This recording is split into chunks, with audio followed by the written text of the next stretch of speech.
गुरु रूपी प्यारे साथ संगत जी, प्यार और सत्कार से कहना धन निरंकार जी।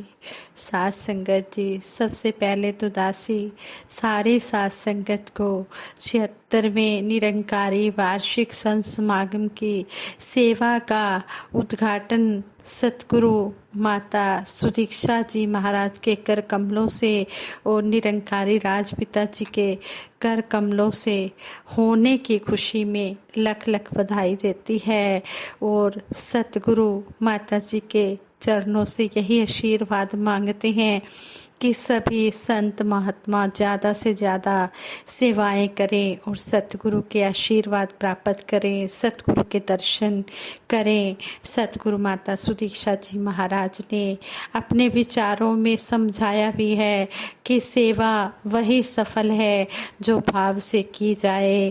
अगर हम तन से सेवा कर रहे हैं लेकिन मन हमारा कहीं और लगा हुआ है तो उस सेवा का कोई फायदा नहीं है। सेवा वही सुखदाई है जो भाव से, समर्पित भाव से गुरु के चरणों में रहकर की जाए। और सतगुरु माता सुदीक्षा जी महाराज ने बहुत ही सेवादारों को, साथ संगत को बहुत ही आशीर्वाद भी दिए और सतगुरु के सभी ने दर्शन भी किए। सतगुरु का हम हर पल शुक्राना करते हैं। सतगुरु माता सुदीक्षा जी महाराज निरंकारी राजपिता जी के दर्शन करके मन को बहुत खुशी हुई और सतगुरु की कृपा से ही ये सब संभव हो पाया है। सतगुरु की कृपा के बिना कुछ नहीं हो सकता। हम हर पल सतगुरु से यही अरदास करें कि सच्चे बादशाह अपनी कृपा हर एक जीव पर बनाए रखना, सभी को इसी तरह सेवा सिमरन सत्संग के साथ जोड़ के रखना। कहते हैं निरचित निष्काम सेवा अमृत के समान है, कहे हर देव गुरु का इसमें छुपा हुआ वरदान है। कहते हैं कि जो निष्काम निरचित भाव से सतगुरु के चरणों में आकर सेवा करते हैं, कहते हैं कि इस सेवा में गुरु का छुपा हुआ वरदान होता है। तो हम सतगुरु के चरणों से यही अरदास करें, सच्चे बादशाह हमारे तन मन धन को बिल्कुल सही सलामत रखना और अपने चरणों से लगा के रखना। हम इसी तरह आप जी के दर्शन करते रहें और सेवाएं करते रहें। संत निरंकारी मिशन के लिए युग पुरुष शहनशाह बाबा अवतार सिंह जी महाराज का समय भी बहुत महत्वपूर्ण रहा। शहनशाह जी ने भी संत निरंकारी मिशन और इसके सार्वभौमिक सत्य संदेश को सारी दुनिया के सामने लाने का बहुत प्रयास किया और जगत माता बुद्धवंती जी भी लगातार निष्ठापूर्वक उनके साथ लगे रहे। शहनशाह जी का कहना था, जैसे जैसे हम संगत करेंगे वैसे वैसे हमें ज्ञान की समझ आएगी, सिमरन और सेवा की ओर ध्यान जाएगा, उसकी महत्ता समझ आएगी। कहते हैं उन दिनों दिल्ली में एक महात्मा थे जिनका नाम था मक्खन शाह जी। उन्होंने शहनशाह जी से ज्ञान लिया। ज्ञान लेने के बाद वे डेली संगत में आने लगे। वे एक आटे की चक्की पर काम करते थे।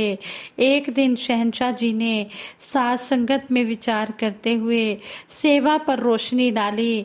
मक्खन शाह जी विचार सुनकर बहुत प्रभावित हुए, बहुत इम्प्रेस हुए और सेवा भाव ने उनके अंदर एक हलचल सी मचा दी।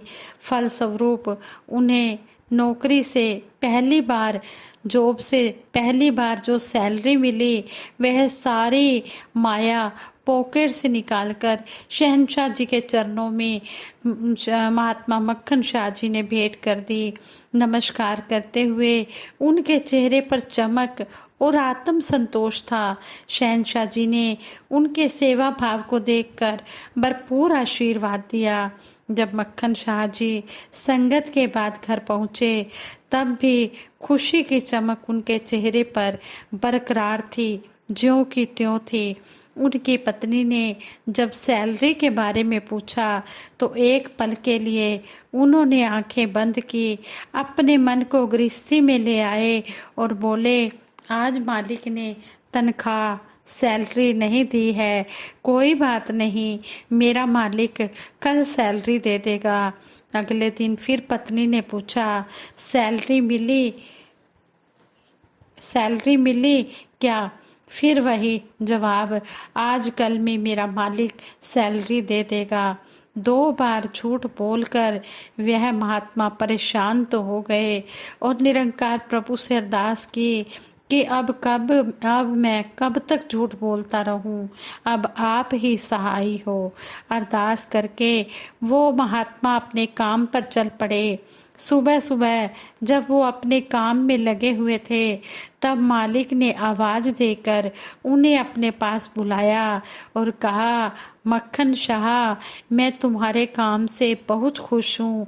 मैंने तुम्हारी सैलरी डबल करने का निश्चय किया है, मगर मैं तुम्हें बताना ही भूल गया और बड़ी हुई माया भी देना भी भूल गया। ये लो अपने बाकी के रुपए। मक्खन शाह जी ने अपने मालिक का धन्यवाद किया और फिर शहंशाह जी का शुक्रिया करने लगे, जिन्होंने उनकी आस्था विश्वास को कायम रखा और वे इसी तरह समर्पण और विश्वास के साथ साथ संगत के साथ जुड़े रहे। कुछ ही समय बाद महात्मा मक्खन शाह जी को संगत में जोड़ों की सेवा मिल गई। वे पूरी लगन के साथ सेवा में लग गए। जो जो संत संगत में आते, उनके जोड़ों को साफ करके नंबर के साथ लाइन में लगाते और संगत के बाद उनके जोड़े वापस करते।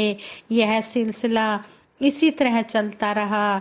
एक दिन जब शहंशाह जी विचार करने लगे, तो महात्मा मक्खन शाह जी अपनी सेवा के स्थान से उठकर शहंशाह जी के चरणों में आकर बैठ गए और विचार सुनने लगे।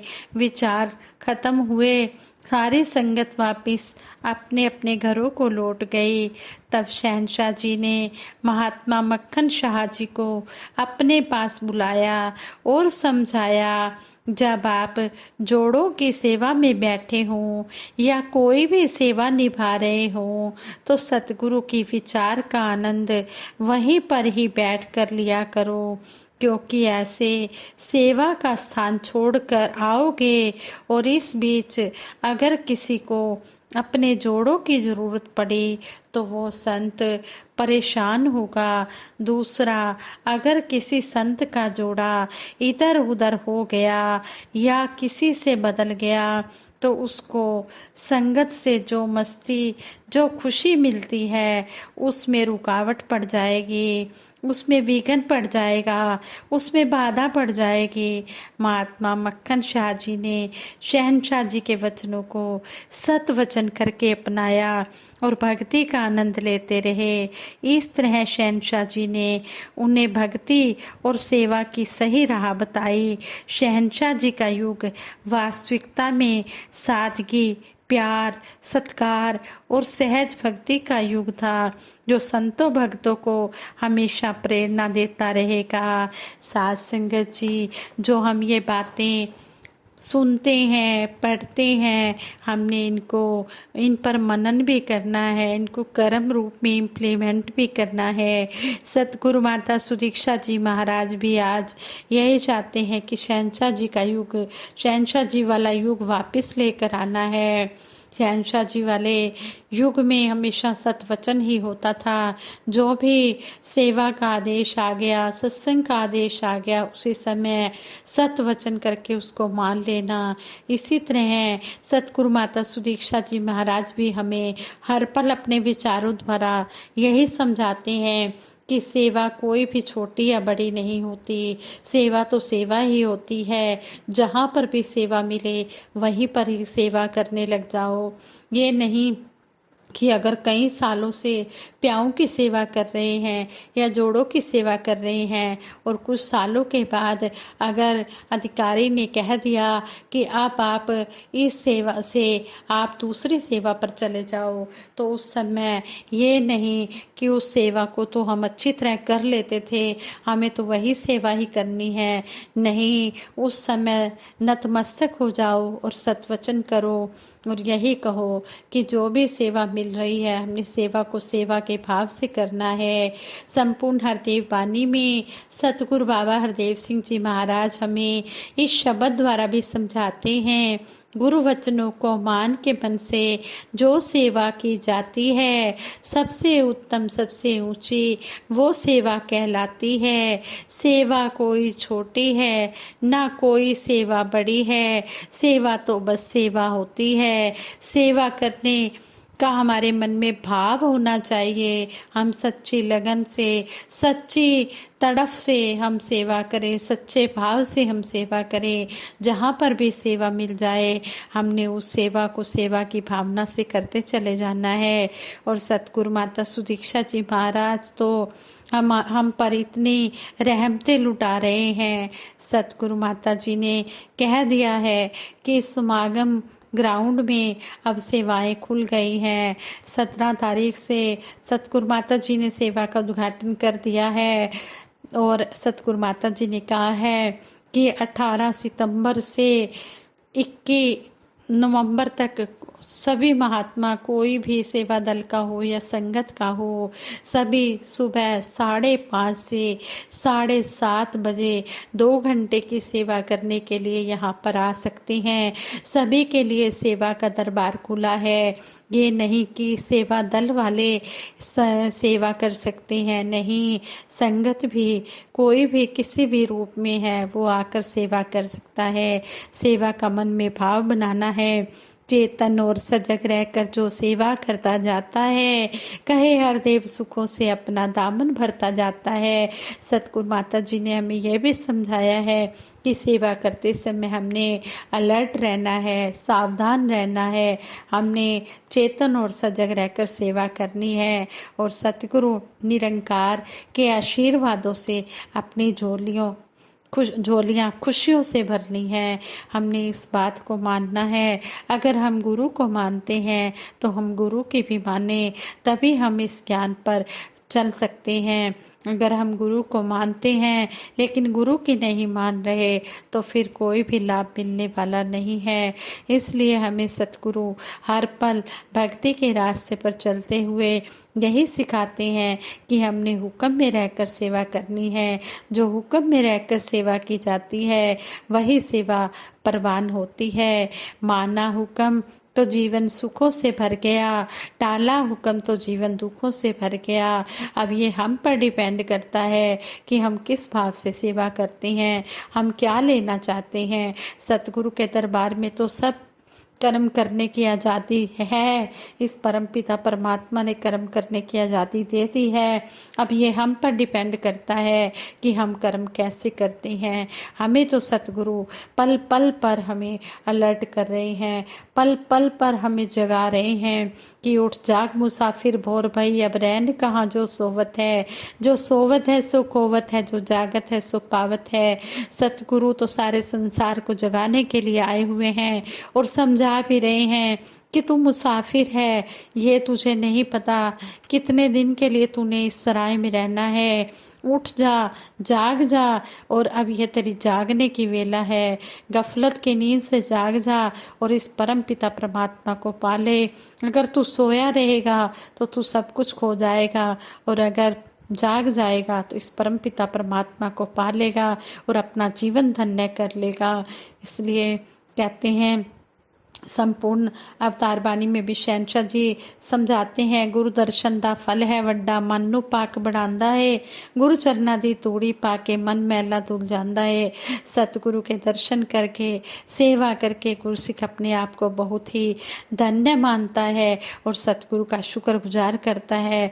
सच्चे पातशाह बड़े भाग मानुष तन पावा, बड़े हमारे उत्तम भाग थे जो हमें मनुष्य जन्म मिला, और फिर हमारे उससे भी बड़े भाग्य हुए जो हमें सतगुरु मिला, और सतगुरु ने हमें अपने चरणों से लगाया और हमें सेवा सिमरन सत्संग की राह दिखाई।